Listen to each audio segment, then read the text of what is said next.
To a certain extent, I agree, but I wouldn't come over and play golf with Ben. I'll say that much. But like John Baker said, nasty, horrible man. Welcome to the Couple of Shankers Golf Podcast with Ben and Tom Sherrard.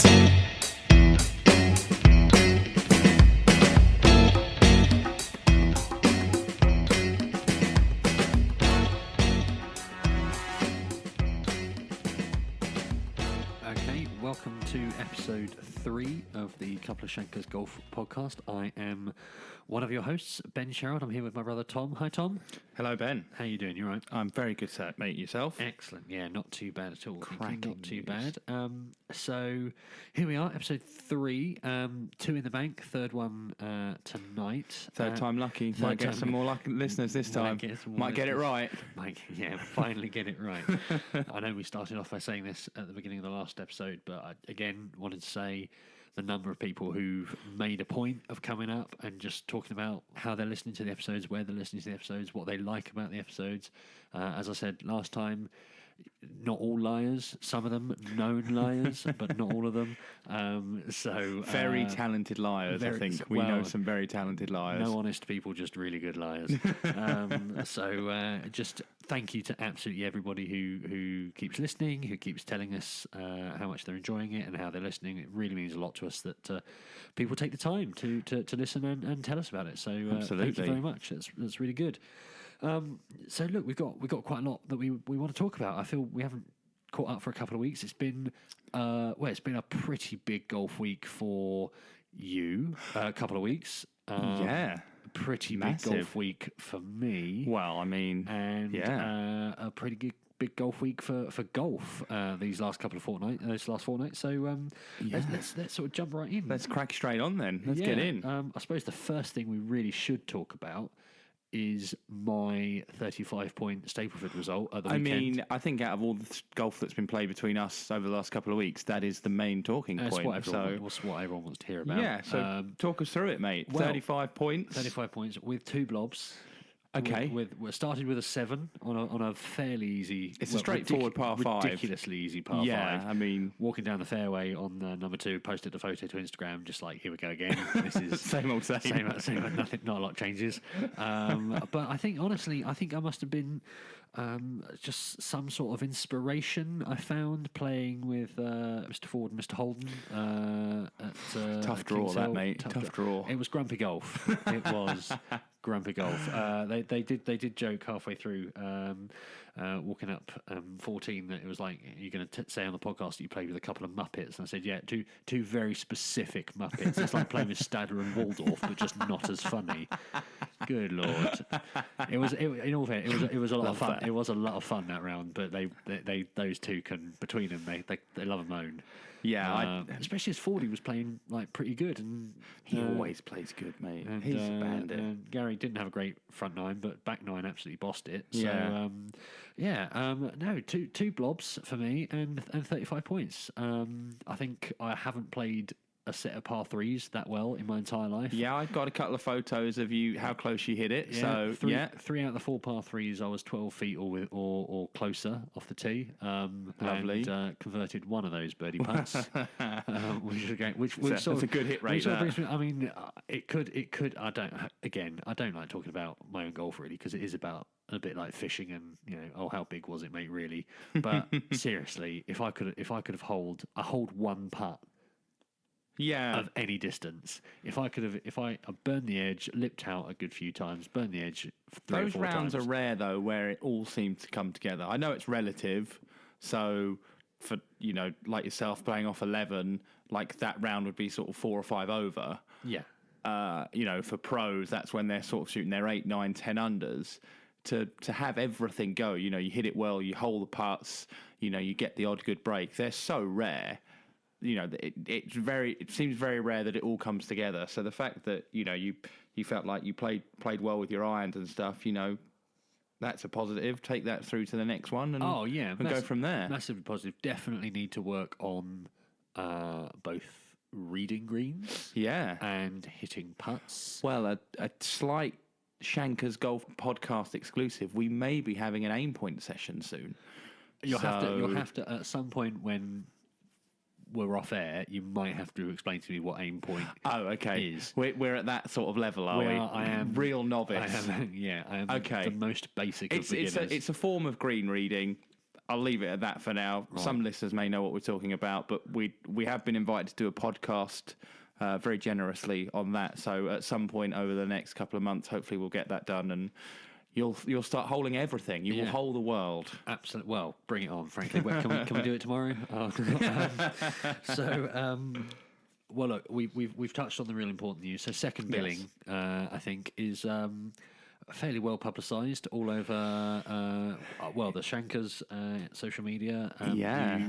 You sacked me off last week to go spend some time with your fancy proper radio friends. You D-bag. Hanging out with the higher ups, I'm afraid, mate. You know how it is. BBC Radio came all over it, and that was it. You left me for dust, didn't you? So talk us through, mate. Obviously, absolutely fantastic. I was buzzing, and I was watching it, via your WhatsApp updates. I was buzzing. Talk me through the Kent County Champs, because it seemed incredible to me. Well, so it was the English County Champs. So essentially, we played a qualifier in June, I think it was, at Ashford Golf Club in Kent. So it was our turn to host, and the format for that is brutal. It's 6 guys, 36 holes, all scores count. So yeah, it's a tough one, and we managed to sneak through on that. We've over the past few years we've had a couple of really good chances, and it's just that format where it always seemed like, or a lot of the times it seemed like we had 5 guys play quite well, and unfortunately there's one guy that wasn't quite on their game, which is understandable. It's hard to get 6 guys playing well on the same day. Tough being that guy, though. Yeah, that's the thing. It is tough being that guy. But luckily this time, I think, obviously, I think there's 11 counties there. So 6-man teams, 11. So that's 66. That's quick maths. Yeah, well done. So out of the 66 guys, we had 3 of our team in the top 5, I think. And then one other lad was probably top 10.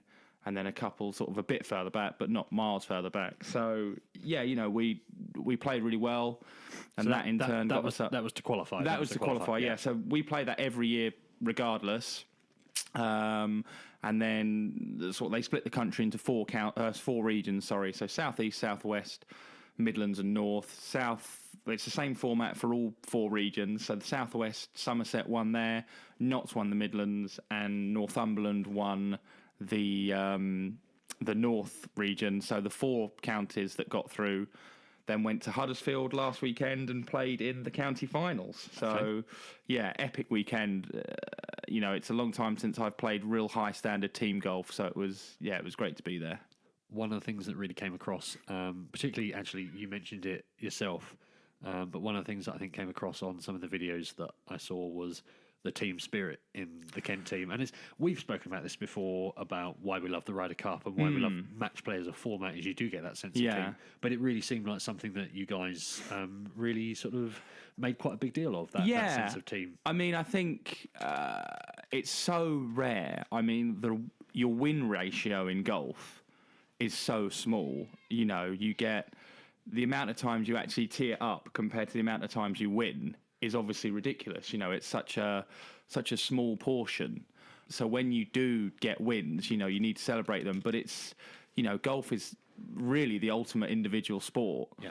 And it's so rare that, you have guys when you travel and stuff, whether it's amateur, pro, whatever level you're at, there's guys that you travel with or you play with all the time, you swindle a lot, whatever. They're happy that you've won, but obviously they want to win. That's just the way it is. You want to win for yourself. So, they'll come and say, oh, well played. But, really, they're not as happy for you winning as you are for yourself. Yeah, that's understandable. Yeah, exactly. Everyone wants to win. Whereas, team format, it's so rare in golf to have that format where all of you want to win for each other as much as the next guy in the team. You're all so happy. And yeah, obviously you can see from the celebrations that, it meant a lot. And, to go into it in a bit more detail, the weather was horrific up there. It was at Huddersfield Golf Club, which is a lovely golf course. but it was really, really wet. So originally the format was going to be like a county game a day. So you play foursomes in the morning, singles in the afternoon. So 6-man team. And, so 3 foursomes, 6 singles in the afternoon, and, it's your best of 9, basically. Yeah. But because essentially it was Friday, Saturday, Sunday, because Sunday was a complete washout, they changed the format. So we played 18-hole singles versus each county. And although it's a 6-man team, you actually take 7 guys with you. So you have a reserve, a bit of rotation, whatever. Yeah. So did you just play all 7 guys all 3 sessions? Yeah, so we had 7 guys playing a singles match play. So the first morning we played Friday morning, we had Friday afternoon off, and then we played Saturday morning, Saturday afternoon. We were all finished by Saturday night, basically. Right. So, yeah, slightly reduced format, but to be perfectly honest, Kent's first team foursomes record is pretty poor, especially since I've been back there. I don't know if it's anything to do with me. I don't think people enjoy playing with me. There's a correlation. I mean, it started with Eddie Pepperell. So, yeah, for the last couple of years, it's been pretty poor, and we tend to, certainly in the match I play, I remember we played Sussex last year at Mid-Kent, and we were, I want to say 3-1 down after the foursomes, and then won the singles 7-1. Ooh. So we're a pretty strong singles team, maybe about like the Americans, really. Yeah. But foursomes, for whatever reason, I don't know what it is, because we all get along, but it's never really seemed to click. Is it Pepperell disease? Do your partners just keep coming down? I think like 2 or 3 holes in, they'd see me hit a couple of shots and go, do you know what? I don't think I can make the singles this afternoon. That's it. So Your team, you got a little bit of a boost, didn't you? Your team, you got a little special message. Yeah, so obviously we had, the captain, I guess, at the moment, Captain Bjorn. Well, not anymore. No, Captain Harrington. Not anymore, Captain Harrington. But anyway. Mr. Bjorn sent us all a good luck message. I don't know if people would have seen it on our various social media pages, but yeah, we put that up on the Shankers page. Yeah, our coach, our county coach Ben Barham, also works for the Robert Rock Academy. Sorry, that's the word I was looking for. And best hair in golf, and arguably one of the best academies in golf. Pretty good academy. They got some great players now. So Ben managed to sort of get in contact with him and say, look, the guys are playing this week, and it'd be great if you could just sort of say a few words, and he obliged, and it obviously had some sort of effect, because that was that. Yeah, I mean, you certainly something worked, because I mean, from your point of view, following your scores over 3 sessions, I don't think you made it to the 15th over 3 sessions. I played 4 and 3, 4 and 3, 5 and 4. So I played the 15th a couple of times, but never played the 16th. So and I think you lost 2 holes or 1 hole. One 3 hole sessions all week. Yeah, you played all right, didn't you? Yeah, I've got to say it's quite rare. Well, I've certainly found it quite rare that I genuinely, over 3 rounds of golf, made one bad swing, and that was it. That was a terrible one, to be fair. It was a wedge into a par 4, having just seen my opponent pull hook his wedge about 20 yards left. So I'm basically thinking, if I hit the green, I'm probably going to win this hole, and proceeded to hit mine about 20 yards right in a bunker, completely stuffed myself, managed to hole about a 15-footer to get up and down and halve the hole, but got away with it. It was that was really it. The only hole I lost, funnily enough, was par 3, where it was about, I think it was 183, and I couldn't decide if it was into wind out the left or down off the left. So I sort of had a 5 out to start, and I thought, no, do you know what? I'll play safe and hit the 6. If it doesn't quite get there, it's fine. And proceeded to hit it 20 yards long. Oh. So,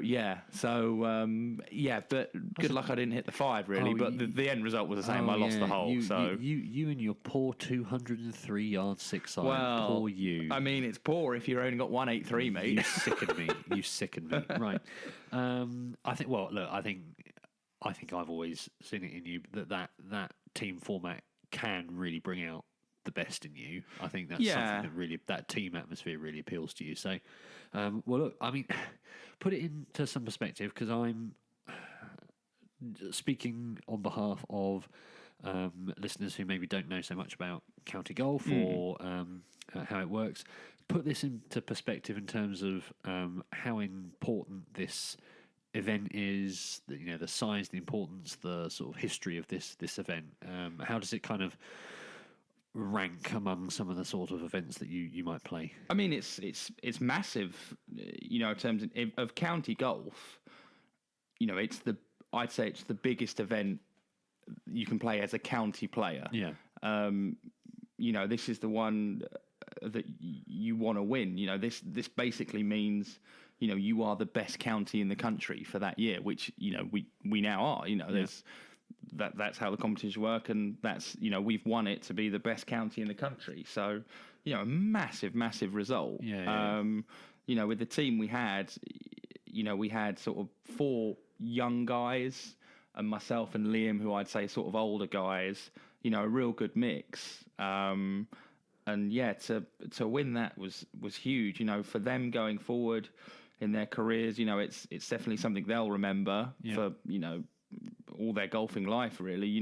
Well, I'm hoping Ben Quinney can sort of look back on that putt, because that wasn't a gimme. No. I mean, well, it was 10 foot, and it was, it was make or bust, really. It was literally, if he holds it, we win. If he misses, we lose. It was as simple as that. Exactly the same as Pedersen. Sorry, I was trying to think. Then at the Solheim, so massive putt. And like I say, as a team event, it's definitely the biggest thing you can do in county golf. Like I said to a couple of the guys, there's probably thousands of people that want to play golf for their county. Yeah. And I think there's a total. I think someone said there was like 32 counties that play golf in the country. So, by that maths, you're looking at tens of, if not hundreds of thousands of people that want to be where we were. Yeah. So when you think about it like that, it's pretty immense. That's pretty impressive.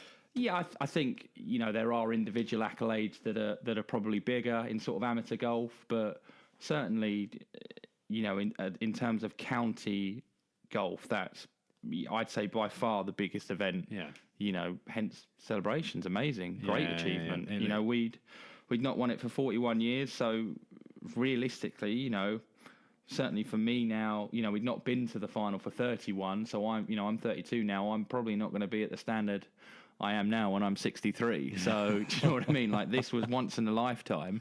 Yeah. And the boys, even the younger guys, they're 18, 19. Although they'll look back on this fondly, they'll want this to be sort of a distant memory behind all the pro stuff they've done. So it was, arguably it was once in a lifetime. And to have that honour and to come out on top was, pretty special. Well, look, it looked incredible looking at some of the footage you were sending back. And, I'd love to say on that Saturday night, there's a real good story about how we went out, or, use a line, what happens in Huddersfield stays in Huddersfield. That famous line. But, literally, unfortunately, we were just all so emotionally and physically shattered that it was literally a few drinks for dinner and bed, really. Really boring stuff, nothing glamorous at all. Where was... you just sort of mentioned that sort of after the victory, you wish there was a story. I heard I was listening to another rival golf podcast. I know. Good Lord! Well, there's only so many times I can listen to ours. Well, I mean, we got to get those download numbers up, though, mate. I know. And there was a story about when USA won the Ryder Cup at Hazeltine. They won at Hazeltine, didn't they? And they won at Hazeltine, and Tiger was that 16? Yeah. Okay, I was going back to 08, but that's Valhalla, I think. So Tiger and Tiger Woods was talking to the team. Sort of, they're all in the locker room afterwards, and this story came via the head pro at Hazeltine was telling the story, and Tiger Woods was in the locker room after the USA have won it at Hazeltine. And a load of the guys are just drained, emotionally drained, just wiped, but they've just won. And Tiger Woods says, right, everyone gather around. We're going to go out and we're going to celebrate and we're going to go big. And here's why. Because in 99, Yeah. which was Brookline. Brookline. Controversial. In Yeah. 99 Brookline, America won. They did. And he after party, and Woods goes to bed at like 10:30, and then there's a knock on his door. And Yeah. he remembers thinking that this is players only on this Right, level. on this level, so it's yeah. a player. And he opens the door and it's Payne Stewart. Yeah. And Payne Stewart says, "What the hell are you doing?" Yeah. And Tiger Woods says, "No, mate, look, I'm already in bed. I've had enough. I'm drained. I'm done." Yeah. And Payne Stewart basically said, "We all are, but this might never happen again. Yeah. So come on." Yeah. And Tiger was just telling these guys at Hazeltine that he was so glad he went back out because Yeah. between Brookline Yeah. and Hazeltine, Woods wasn't on a winning Ryder Cup team. Yeah. And a month after Brookline, Payne Stewart Yeah. died. Payne Stewart had his plane crash. So I don't know. I don't know what sort of how that really links in, but it was just No. a story I remember hearing about that Sort of the party. the party, and celebrating and making the most of when you get those wins, get those events. So Yeah, like I said, the ratio of winning in golf is so slim. Yeah. Maybe if you're Tiger Woods, it's a little bit better, to be perfectly honest. I mean, but he's had a couple. yeah, I can probably think of a couple. Definitely more than 4. Yeah, I think so. Are we counting monthly Staplefords in that, or? Oh, I wasn't. Oh. He's probably got a couple of them. Yeah, he might have a few more than 4 then. But yeah. Okay. All right. Well, look, we want to move on because there's something that we both want to talk about. I don't want to move on. Just clarify. I could talk about it for days, happily sit and talk about this for. But for I a will long time. just send a quick shout out to all the Kent boys because I know some of them do listen to this, and I know they've been looking forward to this one. So Well, you say some of them listen to this. Definitely got video footage of one of them sleeping to this on the way up to Huddersfield. like I said, counts as a download, mate. What they do with it once they downloaded it doesn't matter to me. Except So there were 3 of them in the car. So if you could all please download Yeah. it separately. Mason, Josh, Paul, You can come all on. listen to it together. Do but your bit. Each download it. Yeah. And if rate it 5 stars. If you've got iPads, download it on there and your iPhone Yeah. and Everything. Yeah, absolutely. No, cheers, lads. So we want to move on because I posted up on social media during the week a link to the Ricky Neal Jones Gift of Golf page. Now we'll talk a little bit about what this actually is in a minute and some of the specifics about this. But Tom, why don't you let us know what the firstly who Ricky was and what the Ricky Neal Jones Gift of Golf Foundation is. Yeah, I mean, it's a tragic story, really, unfortunately. But Ricky was a junior golfer. Sort of did the whole thing with the county stuff, county boys, Colts, men's. Then he turned pro. He actually won European Tour qualifying at London Club in 2010, I think, shooting a new course record. Real good player. And played a spell on outs with me, and then he'd actually just sort of taken up a job teaching in Dubai. Unfortunately, he was diagnosed with pancreatic cancer, and it got through him quite quick. I remember he was out there and he texted me, just said, "Look, I'm back in the country for a bit. Do you want a game?" And I sort of said, "Yeah, okay, cool, whatever." And then he sort of texted me a little while later saying, "Look, there's a reason I'm back. I've got to have some tests done. So if we sort out a game and I sort of pull out last minute, that's why I've got to have these tests done." And then he got the results. He was in the real late stages of cancer, and unfortunately, a few months later, he passed away. So, we had a big day last year for him for the Ricky Neal. Well, it was Ricky Neal Jones Golf Day at that point, and it was an incredible effort. I think the guys were expecting literally about 45 people to turn up and sort of, sit round and sort of tell stories about Ricky. But in the end, it was about 220 guys. Oh, wow. Massive auction. I don't know what the final sum was, but it was a significant amount of money. So with that, his family set up what is now the Gift of Golf Foundation in his name, which basically, their aim is to sort of give kids that have had bad backgrounds for whatever reason, just days out, take their mind off of what's going on, in their lives and, really help out. And it's, there's social media stuff with them. If you search, RNJ Gift of Golf I know they've got a website as well. So yeah, it's it's a real tragic story, obviously. But a lot of good has come from it. So if that's any consolation. But yeah, so he's got his, we've got his golf day on Thursday at Reliving Golf Club. So this is the second sort of RNJ golf day. I believe there's still some spots left. Again, like I say, check out social media, RNJ Gift of Golf. There's lots of details there. They're also having an auction with some incredible prizes. I had a look on the auction. I did, given your comments in the first episode, I bid on a 4-ball at Queenwood. Oh, lovely! Because you're not, after what you said, you're not getting invited there. So no, I've got it. Yeah, it's got to come up in auction. We've got to sneak you on somehow. Yeah, but I was outbid in about 30 seconds. That's a real good prize. That one. I mean, some of I think the RNJ Gift of Golf Instagram feed posted a link to. It was basically called 5 of the most difficult to get on courses in the UK. Yeah, one of them is Ghislaine. Is it Ghislaine? Oh, I don't know. Up in Scotland, and the other Renaissance, I think. The Renaissance, yeah.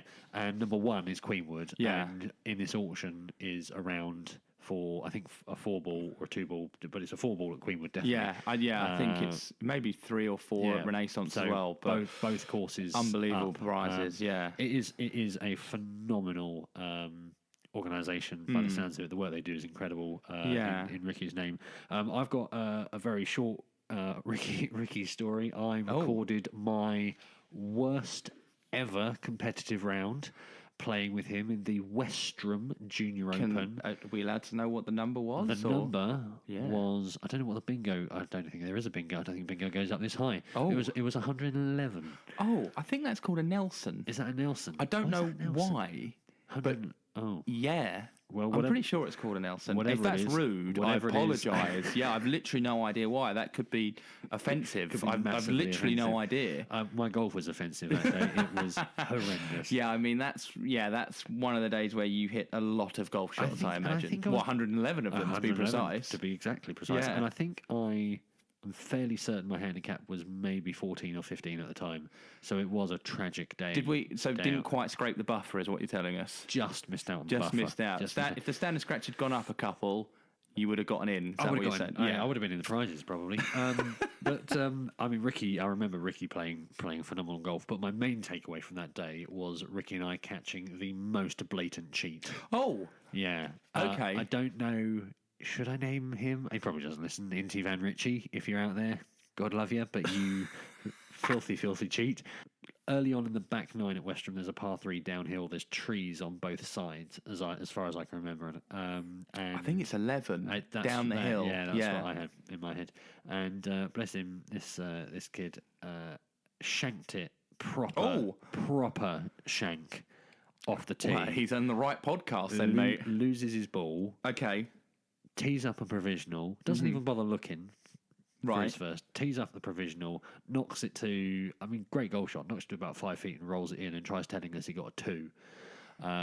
You weren't playing mulligans that day? We weren't playing mulligans that day. No mulligans, no bisques, no nothing. Those bisques, they'll get you.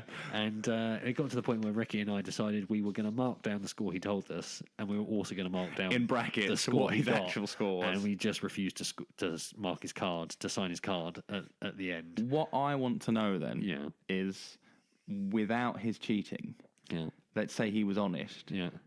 Would he have posted better than 111 or? Well, my only defence to this is that if I hadn't been so focused on his cheating, of course, my own cheating would have been much more effective. That junior golf cheating again. Yeah, absolutely. So look, that's out cheated. Love it. Out cheated. That's a silly story for on the back of what is actually a really great cause. So are you gonna be there? Yeah, I'm playing. We've got so the format is brilliant. It's a format I thought when I heard I wasn't going to really enjoy that much. So basically, because they expected not so few, but they didn't expect anywhere near as many as they got last year. I think they put it out as just teams of 4 Texas Scramble, real bog standard sort of stuff. But because the entry was so big. they ended up changing it because they literally couldn't get people around the golf course. So it was 8-ball foursomes. So essentially, you're playing a 4-ball, Right. because obviously foursomes is 1 ball between 2. Of course. But there's 8 of you walking down a fairway, and it was such a good crack last year, like unbelievable fun. So I'm really, really looking forward to it. If nothing else, it's going to raise a great deal of money for a great cause. But the actual day will be great fun anyway. So really, I am. Obviously it's a sad occasion. But it does serve as a bit of reunion, to be honest. There's a lot of good players there that, it just shows the sort of impact Ricky had on, a lot of lives and within the golf industry. There's a lot of good players there. And it's sort of a chance to catch up with all of them. Again, it's obviously for the wrong reasons, but it's a good day. It's great fun, and it's obviously for a great cause. So if you are interested in playing, like I say, I believe there are some spots left. So check out their website. Ben, you'll feed me in on what the actual website is. The main website for the Gift of Golf Foundation is rnj-giftofgolf.com. RNJ is Romeo November Juliet for those phonetic alphabet fans out there. There you go. -giftofgolf.com. Yeah, so check it out. Like I say, there's links to there for the auction prizes as well, which are amazing. And I believe there are a few spots left. So if you're interested in playing, it's a really, really good day. Get involved. Brilliant. So look, let's move on because there's some pro level golf we want to talk about. What's there? Oh, well, we've had a few events which are sort of neither here nor there. We had the Alfred Dunhill. Yes. Which, I mean, I feel a bit bad because I'm sat here at the moment. I can't remember who won. Victor Perez. French bloke. French man. Lovely fella. Yeah, played a bit on Alps Tour, so I don't think I ever came across him, but yeah. Okay. Yeah. But that Alfred Dunhill is sort of remembered for Rory's comments following. Yeah, I mean, we'll talk about it. So basically, in a nutshell, he said that he's tired of coming over to Europe and playing in competitions where, you shoot -15 and finish like 20th. He basically said that the courses on the European Tour aren't sort of set up hard enough, and that he really doesn't enjoy coming back over here for that reason. Yeah, so, I mean, we can get into. I know you've got some thoughts on this, but I have many thoughts on this. I'll just lay out some stats. Yeah. So I did a little bit of research on this. Now, the 2018-19 season, the average winning score on the US Tour was -18, -15 on the European Tour. So on the face of it, that would suggest that actually the US Tour, the course setup is easier. Yes. I suppose the counter argument to that might be better caliber of players on the PGA Tour. Yeah. If someone's trying to be a little conscious, because we know that playing devil's advocate, I guess. And we know that McIlroy feels that anyway because of some of his past comments. We know he feels the US Tour is the superior tour. Which I agree with to a certain extent. And I'm not sitting here. It's not my job, nor is it my inclination to defend him. But looking at some of the results over the last season, 16 under would have got you a top 10 21 times last year. McIlroy came second with a 16 under, and he won. I think the Players at 16 under. Right, the Players or the Canadian, he won with 16 under. Okay. So it's not like the US Tour is going out and 30 under is winning every week. No.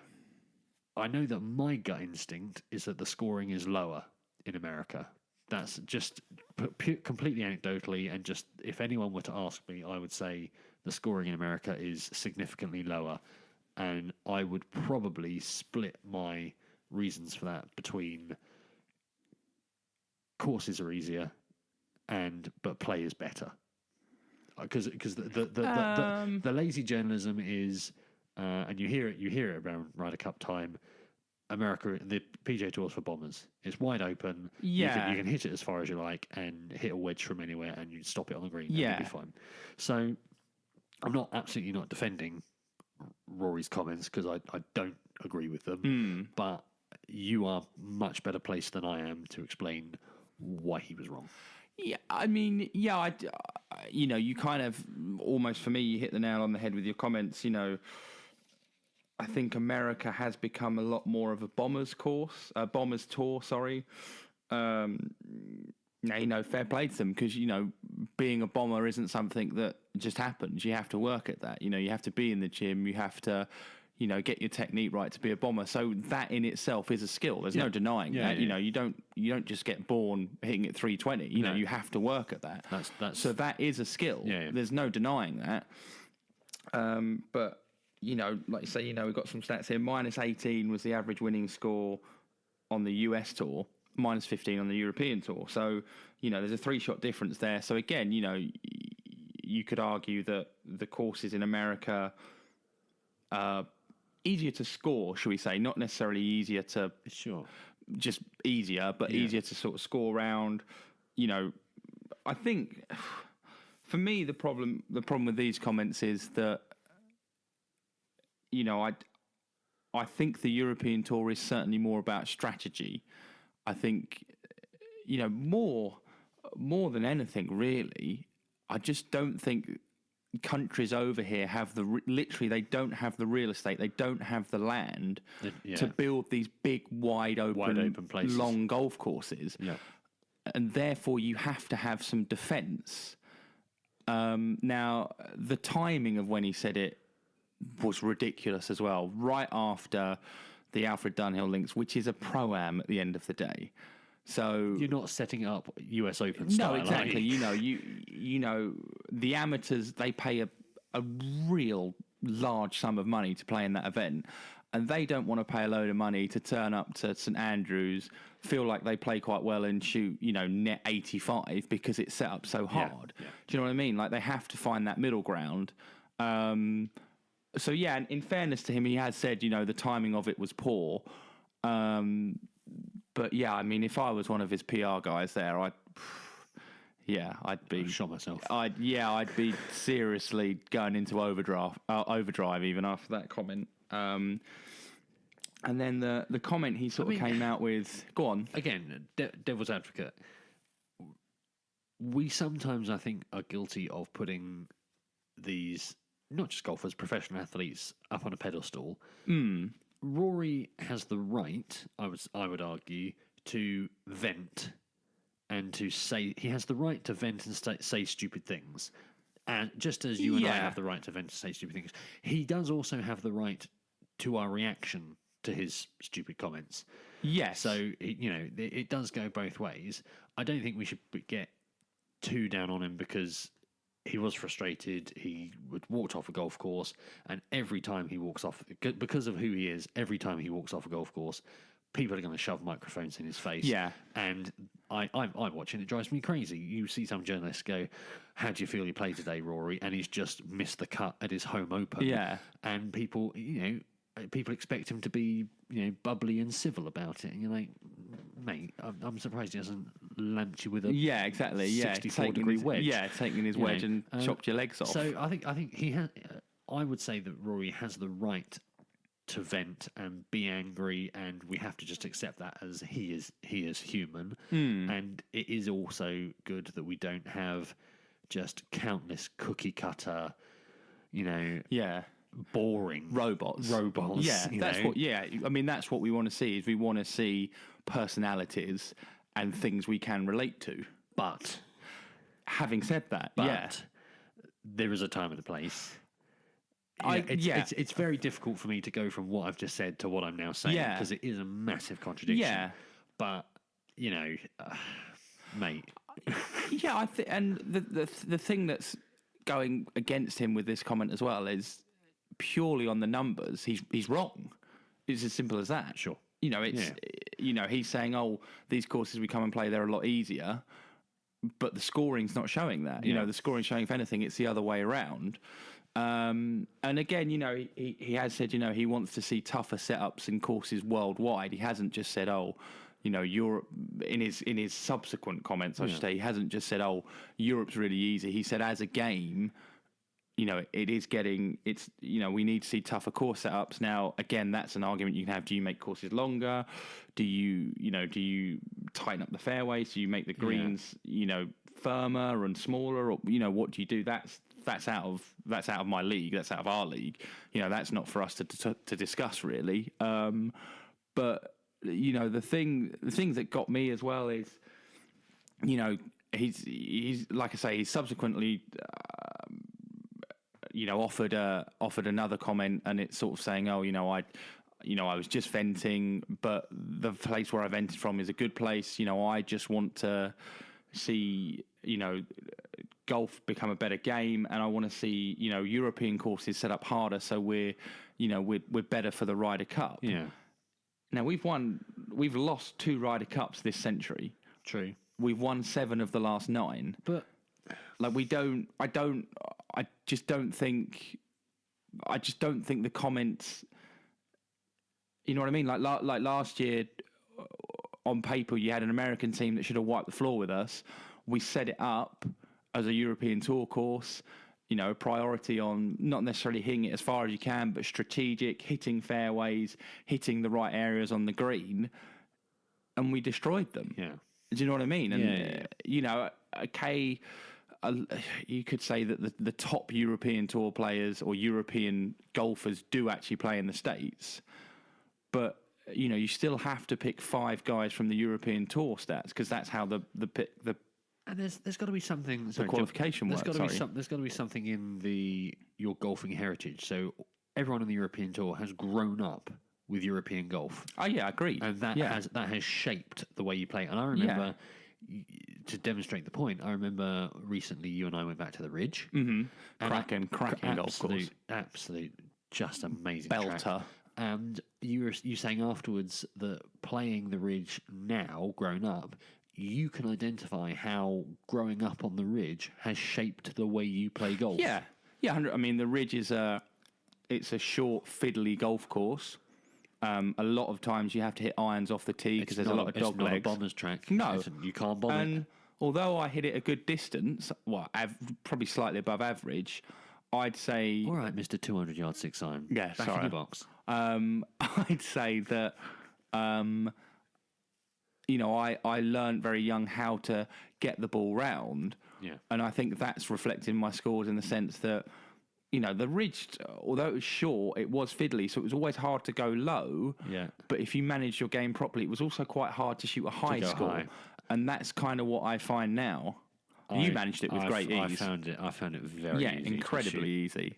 So did our dad, to be fair. Numbers. But, go on, Dad. Yeah, I think, and it certainly did, and I agree with your point. These courses that Europeans grow up playing on, rather, that will shape the way they play, and I think that suits, more strategic golf. And I just think his comments were, like I say, just silly. Really, it's obviously come from a place of frustration, in my opinion. Like you say, he has that right to vent, but I think for me, he just needed to sort of really check his facts and take a breath. 100%. Yeah, so a bit of a silly moment for me. All right. I mean, another silly moment, and probably one of my absolute favourite moments in all of golf, I suppose, for the last however many years. And I don't think Bio Kim, the Korean player. This was brilliant, by the way. Now, when I say silly moment, it's not his silly moment. I'm 100% on his side.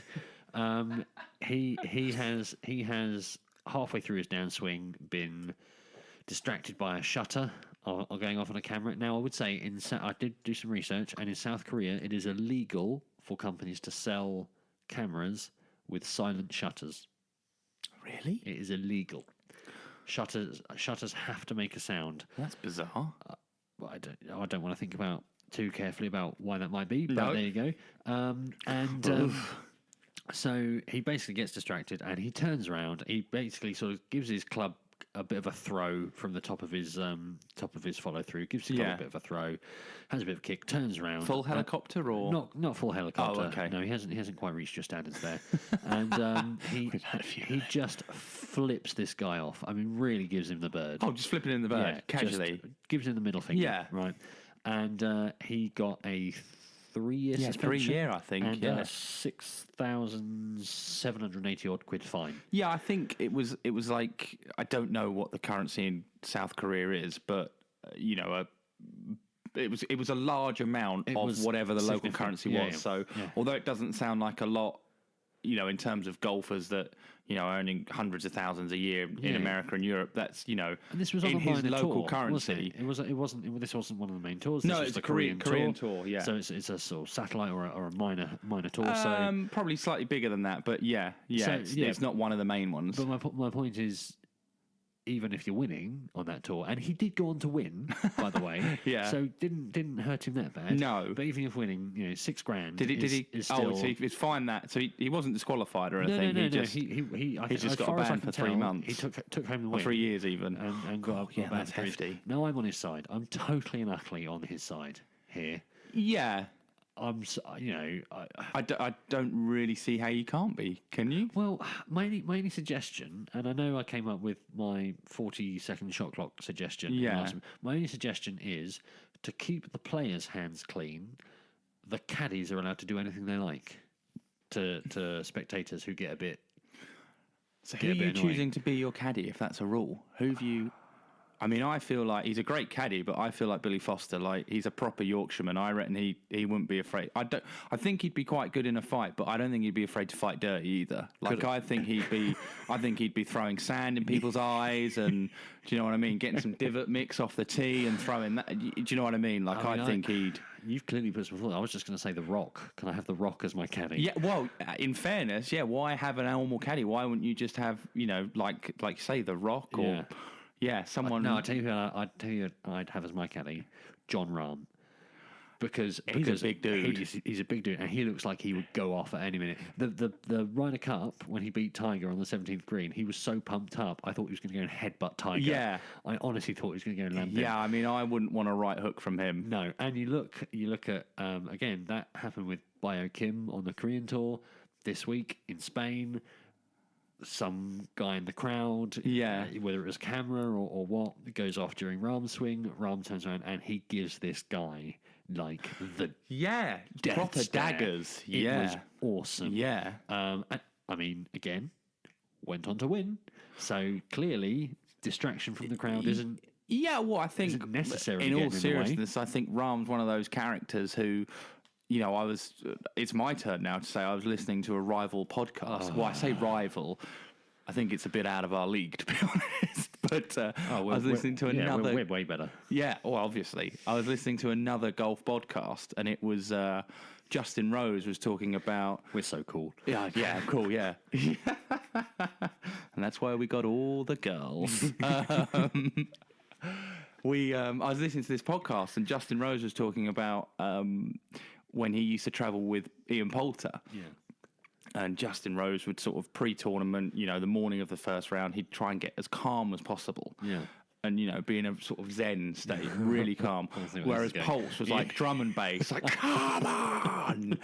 And I feel like Rahm is like Poulter. Like, if he has that adversity and that immediate thing that he can almost bounce off and be like, it wouldn't. Come on, let's really get stuck in now. Whereas for guys that are calmer, I think that they'd be like, do you know what I mean? It wouldn't surprise me. It wouldn't surprise me if it turned out that John Rahm had a travel-sized octagon with him wherever he goes, and he warms up by just blow up octagon, UFC fighting someone, and then walks out. Some guys like 20 minutes of putting. He just goes and does like a couple of rounds. Yeah, just invites Conor McGregor around and just has a couple of rounds with him in the octagon, and then walks out to the first tee, fresh as a daisy. Love it. Right. Okay. Well, let's move on. So we've had we asked for some questions. We've had loads of questions come in. So thank you, everyone who's submitted a question. Absolutely. We're not going to go through them all now, but we are keeping a bank of all the questions. So if you sent a question, we will get to them. 100%. Absolutely. But massive thanks for everyone who's sent in sensible questions and nonsensible questions, because we've had plenty of both. So the first one, and I'm going to apologise because this is the first of many occasions I expect where I'm going to absolutely butcher somebody's name. But Magnus Almgren from Swedish. I was going to say, I'll go with Swedish. Yeah, Scandinavian. Lovely. So he's asked, and clearly he's a very good golfer. He's asked, being Swedish. Yes. It might just be a language barrier thing, but what's the definition of a shanker? I mean, I'll let you field this one, Ben. I think you know this better than most. Oh, cheers. Yeah, the floor is yours, mate. So, Magnus, shank is a type of golf shot which science tells us is the closest possible strike to perfect. That's a lie. That's what 28 handicappers say. Right. That's what guys that hit a lot of shanks Basically, say. if you come through the ball with this is analysis right here, with the neck or the hosel sort of leading as opposed to the face. Yes. Then your ball will go very quickly, very low, very right. Yes. Yeah, so basically you hit it out of the actual hosel, so you're hitting it off a round surface and it comes off of, that at a straight right angle almost. And it's very embarrassing for you and hilarious. Oh, it's for brilliant your playing partners. And it makes a unique sound as well as shank. You can hear it from a few holes away and sort of sniff it out. Yeah. So what we'll do is we'll try and find archive footage. It shouldn't be too hard of me shanking it. And, I've had a couple of buttes in my time as well. We'll post that on Instagram massively to show people. But thanks, mate. I'm probably 99% certain that Magnus Almgren is just a pseudonym for you, and you've posted this question just to embarrass me. Yeah, absolutely. Yeah. Cheers, mate. Yeah. Right, okay, couple of quick questions. Yes. Peter Russell on Instagram asked, best UK course ever played. This one's easy for me. I sort of covered this in the launch episode, but it's definitely the London Club. For me, the Heritage course. Definitely the best golf course I've ever played. It's absolutely immaculate. Just really, really good course. Really challenging, but a lot of fun as well. How about you, mate? Well, yeah, I mean, I said the old course. I'd probably stick with that. But obviously, I didn't play there till I was about 19, I think. So there was a period of time where I didn't play it. And one of my favourite courses before that was a course called Sheringham, which is actually in Norfolk. It's a links course. It's right on the cliffs. And the first time I played it, I was about 14 or 15 in the McGregor Trophy, and I sort of played it. I didn't play that well. I made the cut, but I think I was one of the last guys after making the cut. And I remembered it being like right on the cliffs, about 200-300 foot drops down to the ocean, to the sea. And incredible. And I went back there in 2008, and although it is on the cliffs, it's not quite as high as that, but that for a while was my favourite course. But I'd have to say now, the old course at St Andrews takes some beating, 100%. Yeah, and I'm sort of conscious that you said you didn't love it the first time you played, but you've really grown. Yeah, 100%. Yeah. So if anyone wants to listen to that, and hear more about Tom's favourite golf course and why it wasn't and now is St Andrews, then head back to the launch episode. Yeah, absolutely. Yeah. And then we've got a question from some bloke, John Baker. I think it might be Baker. John Baker, who says, what's the angriest Tom's ever been on a golf course? God. There's a lot more examples of this than I'd care to mention. Not on the golf course, but immediately following around. So it was the second stage of European Tour School. I can't remember the year now. 2014, 2015, somewhere in there.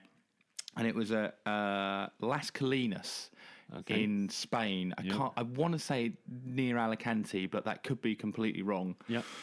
And it's a 4-round tournament, and I think it's the top. I can't remember the number, but the top X amount go to the final stage, and that's where you can get your European Tour card, Challenge Tour card. And I played 3 days pretty poorly and was sort of nowhere near it, to be honest. I was probably 5 or 6 shots out of making the last spot, and then the last day it blew an absolute hoolie. I mean, ridiculous. There was definitely one point where the rest were out, and I don't know the device, but they're obviously measuring the wind speed with an idea of sort of calling everybody in. But for whatever reason, I tore it up, and I was sort of 1 under that day, which in the conditions was like 7 or 8, basically. It was, it was a real good round going. And we got to the last, which is a par 5. And it's sort of quite wide off the tee as I remember it. But from about 140 yards in to the front of the green, there's a water hazard all up the right. And this hole was playing straight into the teeth of the wind. And I knew I was sort of, I thought I needed a 4 or a 5 to get in. Possibly a 5, I think, thinking about it. And I sort of drove off the tee, hit it fine off the tee. But because it's playing straight into the wind, I've got about, 300, say. It must have been about 300 yards. So obviously I'm going to lay up. And in fairness to John, John knows about this because he was actually caddying for me at the time. There. He was there. He saw it live. You cheeky monkey. He JB. he sort of said, right, what are you going to hit? I think you should hit 3-wood. And I was like, well, look, we're going to lay up. So if we're going to lay up, we might as well lay up properly. Like, we're not going to bring the water into play. So I hit this 5-iron, trying to hit it sort of 160 yards down there because it was straight into the teeth, and it went about 140. Like, I hit a good shot, but it was just so strong, the wind. So I've now got 160 into this really strong breeze, water short right, which is typically my bad shot. I sort of get ahead of it and squeeze it, and anyway. So I thought, right, well, we got to hit 4-iron, having just hit a 5-iron to lay up. And I hit it pure, but it kind of went through the wind into this back bunker. And so I'm now playing downhill, down about a 30-mile-an-hour wind to this pin out of a bunker, water now over the back of the green as I look at it, short of the hole. And there's sort of a hog's back that goes through the middle of the green. So I'm thinking, if I could try and go to the right of the hog's back, the pin's on the left of it, I could possibly 3-putt from there because I'm going to be about 50 feet away. I don't want to break your flow, mate, but you remember this very Oh, vividly. yeah. I mean, it keeps me up at night. You've gone over this a few times. Yeah. So I think, well, I've got to make 5. So my best chance really of making 5, I've got to make up and down, is to go for it. So I go for it, catch it a bit heavy, but because it's heavy, it's got no spin. So it ends up rolling into the water the other side. Drop, chip, miss the putt. 8. So I've just made a triple bogey. Oh, right. So signed my card, and I mean, I am absolute head gone. Like, I'm seething. So literally go to the bag. Don't say a word to John. He's obviously petrified. Just grab the first club I can, which is my putter, straight over my knee. 2 bits, straight over my knee. I think I cut my hand in the process. Couldn't give a monkey's. And then drove home to this villa we were staying in, and I reckon it's probably only about 4 or 5 miles, this drive, but it's all through the hills in Spain and stuff, so it takes about half an hour. I think it took about 8 minutes. I was just bombing it at like 50, 60 miles an hour the whole way home. Just, proper white knuckles, seething. And I got back, and I remember looking at John, and the first thing I said to him was, well, that was a cheerful car ride home, wasn't it? And that kind of broke the tension, but that is probably just because I'd played badly, got myself into a position and just let myself down so badly. And the ironic thing was, having made an 8 and missed by 1, I got a phone call, right? We were near this sort of theme park thing, and we'd found a couple of days before these go-karts. And being Spain, health and safety is a bit looser, so they went blooming quick. But you needed no sort of license. I mean, I had a license, but no sort of health and safety or anything. It was literally like, right, 20 euros? Yeah, that's fine. In you go. So I'd literally about to step into this go-kart to just really vent some frustration. I was going to put it in a wall, but you know what I mean. And I got this phone call from the European Tour saying, "Oh, look, there's a playoff for the reserve spots to go to final Q school. It's like 11th reserve. Are you interested?" Can you get and I back was like, "Absolutely not. Not a chance. Like, I'm nowhere near the mood to even hit another golf shot for months." You were halfway to John Rahm's Travel Octagon. Yeah. I was giving him a phone up and saying, "Look, mate, I need to borrow that." Brilliant. So that's probably my angriest moment on a golf course, and I'm sure John can vouch for that because. Well, I will say he's tuned in live. Has he? He's live on Instagram. We're broadcasting live. Good day, John. He's loving this. And actually, JKB1 has just come in and said, "More angry than the day we lost to Gillingham to lose the league?" Question mark. Yeah, I mean, I can't really comment on that because I wasn't angry about myself. I was a little bit annoyed about the golf course. But I can't really say my actual thoughts of Gillingham. What's wrong with Gillingham Golf Club? Oh, it's Tom. I was saying. What's wrong with it? There's sort of short and fiddly golf courses. Yes, that is the pinnacle of short and fiddly, and it's. Well, yeah, we'll leave it at that. Well, look, in the words of John Baker, you are a horrible, nasty man. All true. So Steve Mitchell 21 has just joined on the live. So hi Steve, how you doing? Hope you're all right. Great timing, Steve, because I'm about to switch off the live, but everyone will be able to hear the podcast when it comes out. JB, thanks for the question, mate. That was a lot of fun. I hope you're getting some sleep, mate. And see you later, guys. Bye. So that was a lot of fun. So look, for you, I've got to live that nightmare again now. So thanks for that. Well, look, we went through my 111 earlier. Yeah.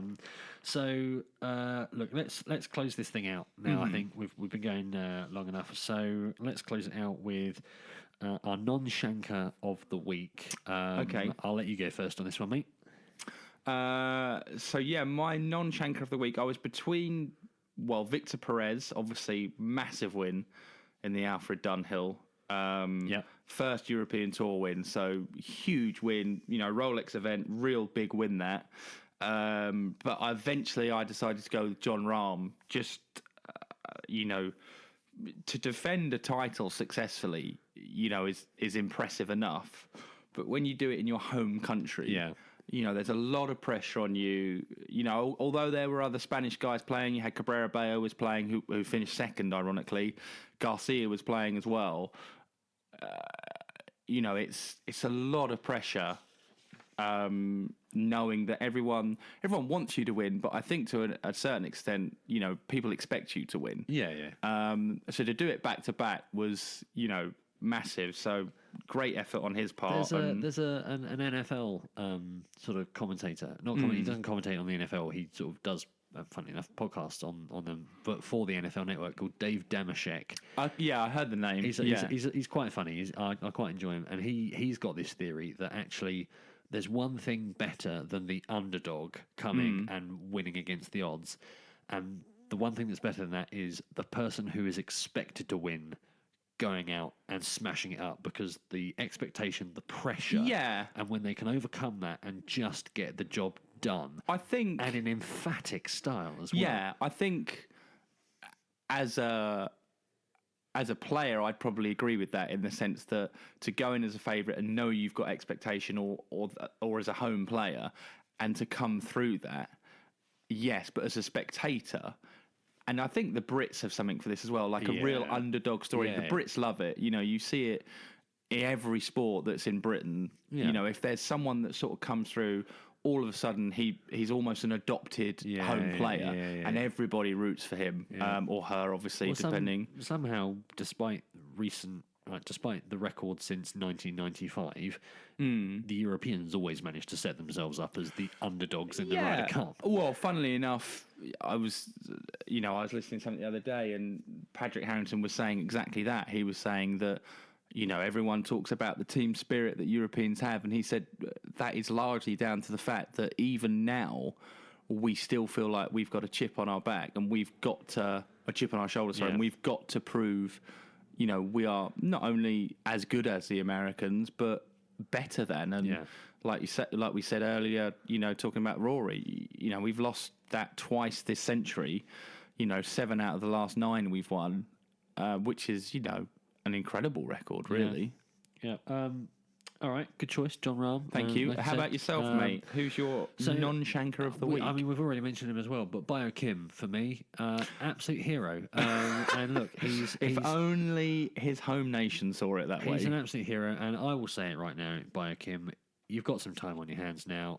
If you want to be a guest on the podcast, or if you just want to come and play 18 holes with me, I'll give you a game, mate, because you're an absolute legend, and you shouldn't be punished for what was a really human reaction to something that was really blooming annoying. Yeah, to a certain extent I agree, but I wouldn't come over and play golf with Ben. I'll say that much. But like John Baker said, nasty, horrible man. There'll be some birds being flipped. I'll tell you that much. That's all I can say. Right, let's close it out, mate. So usually we say when we're next playing. I've got absolutely no godly idea when I'm next playing. I've got to recover from my 35 points with 2 blobs. That's going to take some time. But what about you? When you're next playing this week, surely. Yes, I've got Ricky Neil Jones Day on Thursday, which, as I said before, I'm looking forward to, and I've also got the final of the Kings Hill singles scratch knockout on Saturday. Yeah. So, depending on the result, I will either be very happy this weekend or somewhat annoyed. But either way, I hope we have a good game, and what happens at the end of the day. Okay, so we're going to end it there, and I think we'll finish it off with just again, thanks for listening. You can keep track of us on social media. We're on Instagram, we're on Twitter. If you just search a couple of Shankers, you'll find us. Please, if you're listening to the podcast, do subscribe to make sure that you get all the episodes automatically. Because you don't want to miss one. You do not want to miss this gold.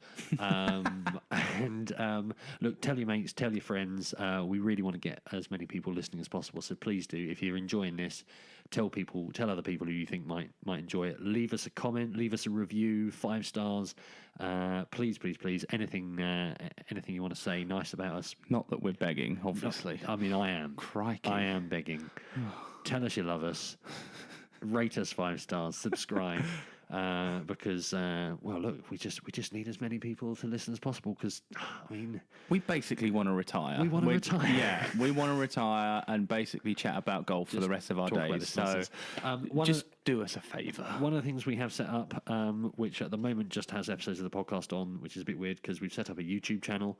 I've heard podcasts make for great TV. It's great TV. It's great viewing. But we will be adding some things on there. So I think one of the first things we're going to try and do is you and I are going to do a 14 club challenge at Kings Hill. Yeah, I don't know how that has copyright infringements for the European Tour or anything like that. We're going to do a par 3 full bag challenge. Yes, perfect. Well done, you. Love that. Saved it. On that note of absolute inspiration, it's time to finish the podcast. Tom, it's been a pleasure. As always, mate. Thanks very much. Say good night. Good night. And good night, everyone. Thank you very much.